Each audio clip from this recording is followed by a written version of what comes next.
Snehalaya silks. இங்கு ஒவ்வொரு புடவையும் ஸ்னேஹா தேர்ந்தெடுத்தது உங்களுக்காக. ப்ரோ கபடி தொடரோட 67ஆம் நாள் ஆட்டத்துல பாட்னா பைரட்ஸ் மற்றும் தெலுங்கு டைட்டன்ஸ் அணிகள் மோதினாங்க. இந்த போட்டியில 38-36 என்ற புள்ளி கணக்குல பாட்னா அணி வெற்றி பெற்றாங்க.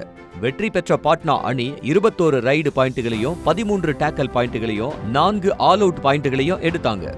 தெலுங்கு டைட்டன்ஸ் அணி 23 ரைடு பாயிண்ட்டுகளையும் 9 டேக்கல் பாயிண்ட்டுகளையும் 2 ஆல் அவுட் பாயிண்ட்டுகளையும் எடுத்தாங்க. பாட்னா வீரர் மஞ்சித் 8 பாயிண்ட்டுகளையும் சந்தீப் குமார் 7 பாயிண்ட்டுகளையும் எடுத்து சிறப்பான ஆட்டத்தை வெளிப்படுத்தினாங்க. தெலுங்கு டைட்டன்ஸ் வீரர் பவன் 16 பாயிண்ட்டுகளை எடுத்து அபார ஆட்டத்தை வெளிப்படுத்தி இருந்தா கூட இறுதியா 2 புள்ளிகள் வித்தியாசத்துல பாட்னா அணியிடம் தோற்றது தெலுங்கு டைட்டன்ஸ்.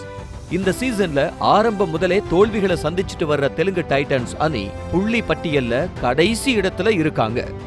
ப்ரோ கபடி தொடரோட 68வது நாள் ஆட்டத்துல டபாங் டெல்லி மற்றும் தமிழ் தலைவாஸ் அணிகள் மோத இருக்காங்க. மற்றொரு போட்டியில புனேரி பல்தான் அணியை எதிர்கொள்ள இருக்கு பெங்கால் வாரியர்ஸ் அணி. ஸ்னேஹாலயா சில்க்ஸ். இங்கு ஒவ்வொரு புடவையும் ஸ்னேஹா தேர்ந்தெடுத்தது உங்களுக்காக. செய்திகளை உடனுக்குடனும் துல்லியமாகவும் தெரிந்து கொள்ள சப்ஸ்கிரைப் பண்ணுங்க.